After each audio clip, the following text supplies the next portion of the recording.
So you've heard me talk about this all the time. In a lot of spots, you should down bet very small with nearly your entire range and then follow up with big bombs on future streets.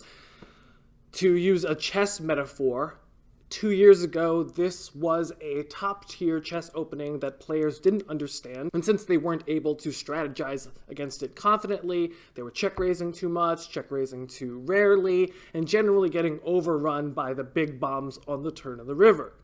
But now, a lot of people are used to simplifications, down bets. A lot of people have seen that high-stakes players use it with a huge consistency, and they're using it themselves. And even if they don't understand the logic behind the down bet, it's still very frustrating to play against.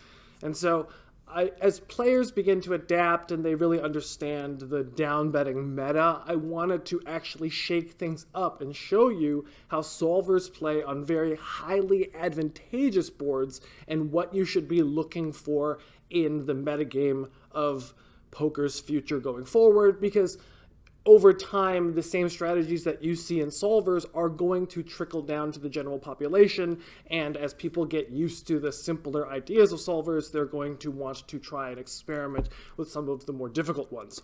And so here, let's talk about some spots when you can overbet the flop. Now, rather than just give you general textures and formations on when you can overbet the flop, I think solvers will agree that if you can have two sets that your opponent cannot, and you can have top two pair and your opponent cannot, you can have an overbetting the flop range for a couple of reasons. One, you will have a ton of hands which are just crushing against your opponent, and so you are the player who wants to play large pots more often, because even when you're bluffing, you're often going to be able to set up a medium or large pot and then get your opponent to fold on a future street.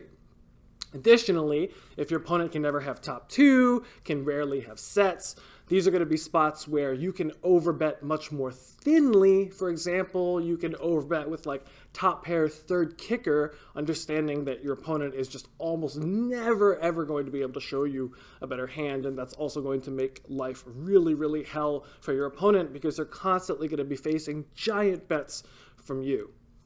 So, very common example. Button versus big blind. The flop comes ace, king, 6, and as you can see, when given the option to bet really small, pot size, or overbet 150, we're going to actually see that solvers really like to overbet here, and in fact, they like to overbet, occasionally bet very, very small, 14 into a $55 pot, and generally check. So despite ace, king, 6 being a flop that is extremely advantageous for the pre-flop raiser, this is going to be a spot where we're going to check back half of the time.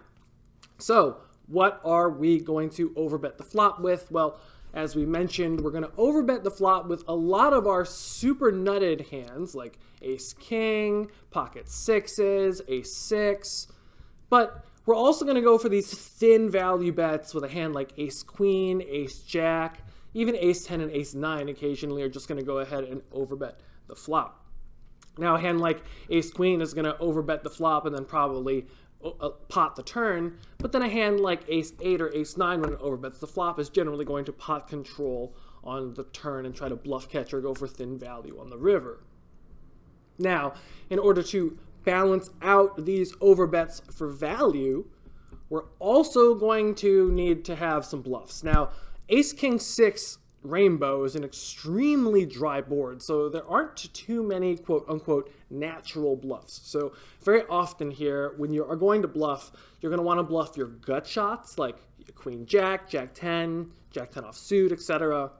You're going to want to overbet your 6x type hands. Now, 6x type hands are going to be important to bluff with because, one, they could improve to the best hand very consistently against your opponent. When you overbet a hand like 7-6, you're very often cleaning out all of your opponent's 6x type hands, so the outs that you hit are going to be very, very clean. So for example, when you overbet 7-6, if you hit a 7 on the turn, your opponent's almost never going to have a 7x hand in their range, so then you can continue to overbet confidently on future streets. And then you're going to want to overbet your hands that are double backdoors. So hands like 8-7, 7-5, 5-4, and 10-9 are going to be almost mandatory overbets when you have double backdoors here. Sometimes you're going to check a little bit more when you have, the spades, but you're almost always going to bet when you have the hearts. And these hands are really, really good to overbet because they can turn draws, which will then lead to rivers that give you the exclusive nuts. So, for example, when you overbet a hand like 8-7, if the runout comes 5-4, your opponent never can have any part of that board, but you can have the exclusive nuts there. And so you're able to always threaten having the nuts when the board runs out in such a way that it is really bad for the preflop caller. That is, as the board texture gets more complex, it's often going to be really bad for the preflop caller, who's mostly going to be calling the flop with like aces, right? Aces, 2 pairs sometimes if you have it. It's really hard to have that many other hands, right? So what's really important is that when you have a hand like pocket aces, generally don't want to overbet because you block everything. So notice that a solver likes to go for that small bet. Same with kings. You kind of block a lot of your opponent's hands, so you can go for kind of a small bet there. And it also likes to mix in a small bet with a variety of hands that want to get a small amount of value, and these are protected by having your aces and your kings here. Almost everything else plays fairly straightforwardly. Now, let's say you overbet, calls, the turn is a blank, and as you can see, you're just going to want to pot and follow through with a lot of your 6x's, but you're also going to want to follow through with a hand like 9-8. Now, why is 9-8 or 9-7 here a hand, or 10-7 here, a hand that you're going to want to pot the turn with? It's because when you look forward into the future, let's say there's a call here and the river is a blank, your opponent checks and we jam on him, what are the hands that your opponent is often going to call with? He's going to call with ace-10, ace-9, ace-8, and ace-7. So if you are arriving at the river and you have a hand like 10-7 or 9-7, this suddenly becomes a really good jam. Now, this becomes an even better jam if your opponent does not understand this concept that when you call a river, blockers are often more important than your actual hand strength. So, for example, having a hand like ace-3 here probably is going to be better than having a hand like ace-9 here because, ace-3 and ace-9 are both bluff catchers, but ace-3 at least blocks a hand like 5-3.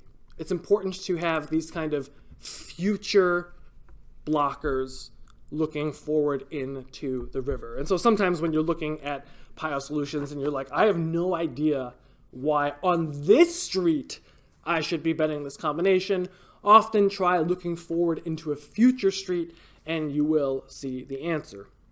Now, there's going to be some situations where a pot size bet is often going to be enough, and that is going to be on boards very often where it is suited, and you can have the top 2 sets, but you aren't always going to have top 2 pair. So let's say the flop comes Jack 8-3. Now, so this is going to be a borderline hand where when we look at our opponent's range, he's going to have some of the 8s, but he's going to have none of the jacks, right? He's going to have none of the Jack-8 offsuit, but he can have some of the Jack-8 suited. So this is going to be a spot where your opponent can definitely have some of the nuts, but you can have almost all of the nuts. And so here you can see that given a bunch of sizings, between betting 150, pot, or betting 2/3, it really likes to gravitate towards these larger sizings, particularly hands like queens, ace-jack, kings, aces, really just don't mind going ahead and overbetting flop. As a general rule of thumb, if you have 2 sets and the board is dry, you can start potting the flop. Now, when we think about what hands we're going to pot the flop, a lot of the hand categories are going to be similar to the ones that we're going to overbet. We're going to want to pot the flop with like our top pair type hands, our overbet, our overpair type hands, sets, 3s is going to be one of the most profitable hands to go ahead and overbet the flop with. And then when we look at our clubs, we're going to notice that there's going to be a heavy mixture on what we do with our clubs. Sometimes we are going to be checking back a little bit of our ace, king, and queen highs, and then we're often going to be checking back our low clubs. When we go into Range Explorer and piosolver, what's kind of important is that when we look at our flush draws, here, 6 flush draws, 10 flush draws total, 15 flush draws total, and we check back 12 flush draws. So we can see that in general, we want to be betting our flush draws a little bit more than checking, but very often we're going to have about as many flush draws in our checking range as we will in our betting range. On an ace, king, 6 high flop, we can see that when we overbet, we're going to have 37 combos of top pair, but when we check, we're going to have 40 combos of top pair as well. So in our betting and our checking ranges, we're often going to be protected in the hands that are going to be most important to be protected around. That is when the board has a flush draw, we're going to be protected on the club runouts, and when the board is ace, king, 6 and we're checking, we want to be able to make sure that we are protecting our ace high range the most. So when you are doing your own study, when you're thinking, everyone's using down bets, how can I spice things up? It's time to start thinking about adding overbets to your range. This is something that I've been teaching my private students with a lot of success. If you are interested in learning more, please check out my site, overnightmonster.com. Obviously, please like and subscribe. And if you are interested in private coaching, please hit me up at AlvinTeachesPoker@gmail.com. Peace out.